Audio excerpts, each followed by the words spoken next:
Don't forget to like, comment, share and subscribe, and do consider supporting the channel via PayPal or Patreon. You'll find the links in the video description. In the autumn, my course on the Sicilian Kalashnikov was published on Chessable. Many of you have actually bought it, and I'm very grateful for all the feedback I've received, and I'm delighted to say it's been overwhelmingly positive as well. So with this video, I wanted to give you an update because there have been some really interesting games being recently played, actually in some of the lines that I recommended, and this game shot out at me. It's a tremendous game. More on that in a second, but before I go any further, I should say that the Kalashnikov course is actually on sale on Chessable at the moment. There's a New Year's sale till the 10th of January, so do check it out. You can buy it at a discount. I'll provide the link in the video description. So on with this game. So it's played by Baadur Jobava with white against Parham Maghsoodloo with black. Now Maghsoodloo is he's a bit of a superstar from Iran, and he's a great exponent of the Kalashnikov. In fact, you might well have seen on this channel previously, there's a wonderful game, Anand against Maghsoodloo. Again, I'll put the link to that video in the video description or up there. If you click on the eye, it'll be somewhere. You'll find it. An absolutely spectacular game by Maghsoodloo. So here we go, e5. And that knight has quite a choice. All these squares.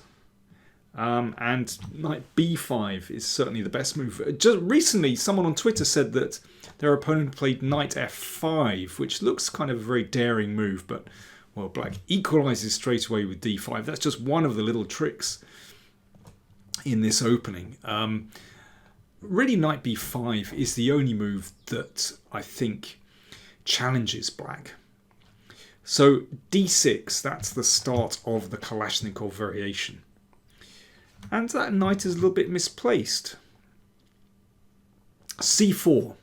Many players of the white pieces think that this is the best way to go because white has this so-called Marozzi bind clamping black in the middle. But there are certain drawbacks to this move.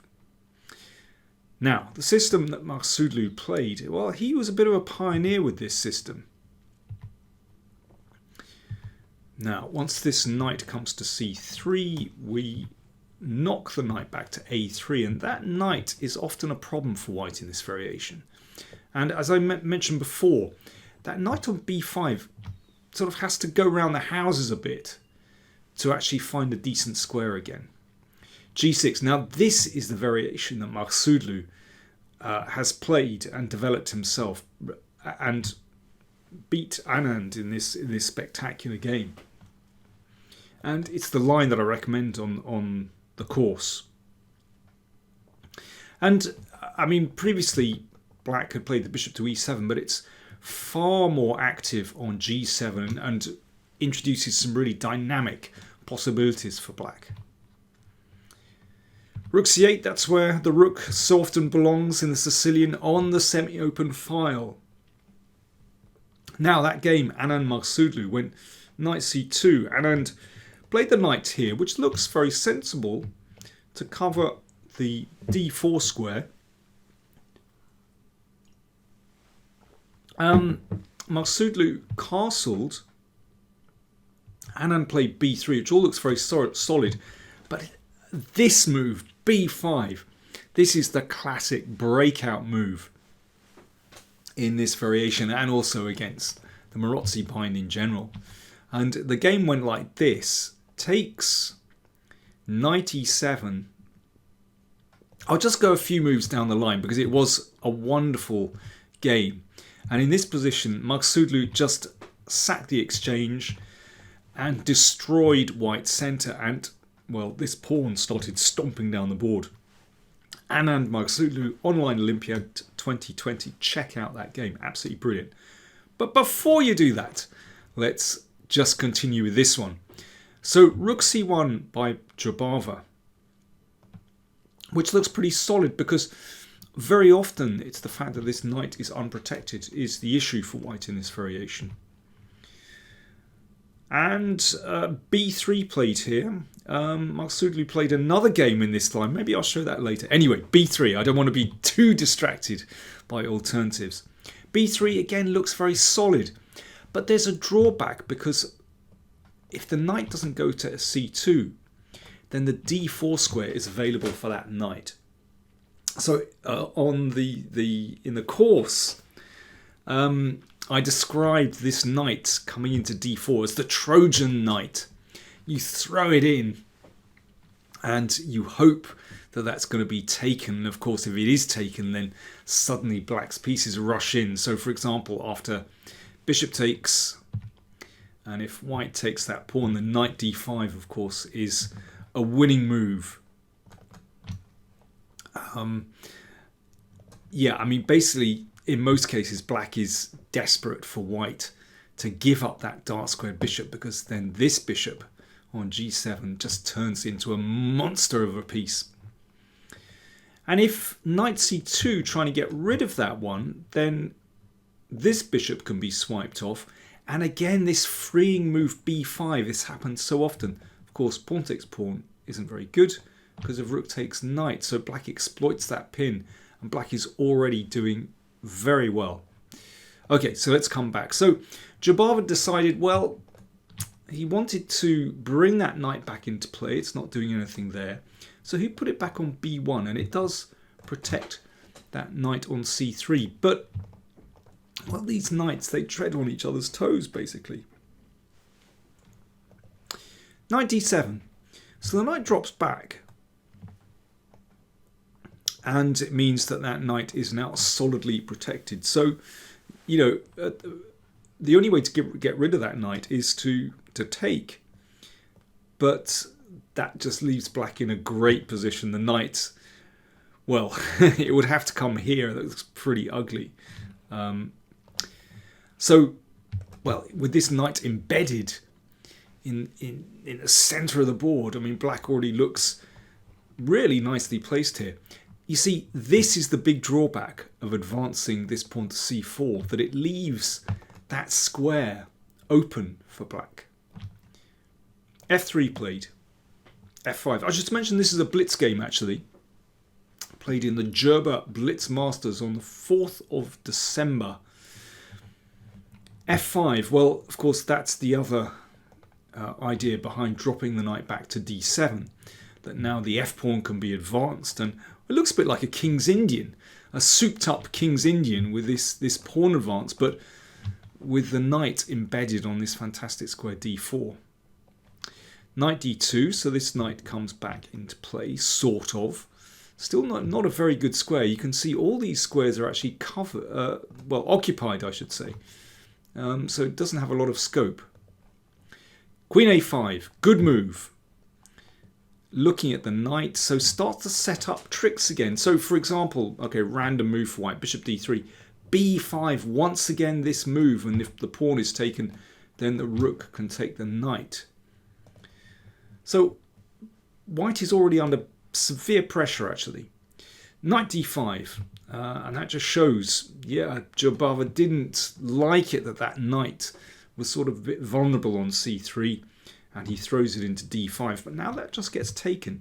And watch out here, a typical trick, I've seen it so many times in the Kalashnikov. If c takes d5, rook takes rook, and knight takes check, forking king and queen. So therefore, e takes d5 was forced. b5 anyway. In fact, it was possible to play queen takes a2, but I suspect in a Blitz game, Maghsoodloo couldn't be bothered to calculate it out to make sure his queen wasn't trapped. And well, b5 is just a good move anyway. So, for example, if bishop takes knight, pawn takes pawn, rook takes, queen takes, pawn, you can see once the position opens like this, then that rook can come to e8. The bishop can come to h6. There's that killer dark square bishop. Queen is looking good on a5. hitting the knight, that means this queen can't run away. I mean, this is such a nice position for black. Therefore, Jobava played rook f2. He just wanted to perhaps make room for the bishop. But knight c5, the next knight comes in. Such an attractive position for black. So the bishop dropped back. So Jobava, tried to sort of rearrange his pieces to find some security. And I really like Maghsoodloo's next move. Again, he could have plunged in with queen a2. That starts to get a bit messy, actually, because, well, basically, white be able to take here and take here. I don't want to go into it, but Maghsoodloo's next move was, well, not only a very strong move, but I think for a blitz game, a very practical move. He played pawn to b4. Now, I love that because it means that the queen side is now closed. But look at that knight on c5. Okay, knight on d4, we know that's really strong. But look at that knight on c5. After b4, nothing can attack it. It's just beautifully stationed on c5, looking over into white's position. So, yeah, two fantastic pieces. If that knight is ever taken off, you can see how the knight on c5 would be very powerful because it could support the advance of the pawn to d3, and then this one flies down the board. So that's where we're at. b4 has just been played. Knight b1, well, this is desperate. I mean, Jobava wants to protect that pawn with the rook, and probably Maghsoodloo would take it given chance, but it's pretty sad to see that knight returning to such a horrible square. Queen b6, the knight comes back again, and the rook shifts over. So basically, this queenside pawn majority of here, that's been completely blocked. But now black turns his attention to the king side, where he has that really lovely pawn majority in the center, and supported by the beautiful rooks, beautiful connected rooks. Yes, I'm going to say it, white's rooks are split, and that potentially is a problem for white. Compare black's coordination. I mean, all black's pieces here, just wonderfully placed. King h1, that's just an indication that Jobava doesn't have a good plan here. a5, nice move, just let white stew in his own juice. Super solid. You never know, a4 might come at some moment just to open a file, put some pressure here. But that's more a kind of... Maghsoodloo is enjoying himself here. It's probably just a quick move and just saying to white, okay, do whatever you like. It's just a good position for black. And indeed, for example, if, again, bishop takes knight, d3 looks tremendous, or, okay, what happens if white waits? Well, then f4 is strong, forcing that exchange. And then, well, you can see that the pawn can advance, the rook can come into e3. I mean, what a square on e3. Tremendous for black. So Jobava didn't want to wait any longer, and he played f4 himself just to stop black's push. But then watch what happened. Takes, takes. So that opens up the e-file. Now, nice move. Queen d8. Queen has done enough on b6. Comes back to d8, where it can support this pawn majority. So the bishop gets pushed back. I mean, this is wonderful. Just blocking out that bishop. Again, all black's pieces are just so wonderfully placed. Bishop g1, knight f5. So now black is using all that space, all that territory he's gained on the king side to spin that knight round. Looking good there. Rook f3, bishop d4. Okay, I mean, there are so many ways to make progress here. Bishop d4 exchanges off that dark square bishop. This is a kind of an ultra positional way to play, actually. It just means that black can occupy those squares more easily. bishop d3, takes, takes, knight g3, check, king came up, and now g4, and Jobava had enough, understandably. If the rook goes back, then knight takes bishop, and if pawn takes pawn, queen h4, mate. I think we should leave it there. That's our final position.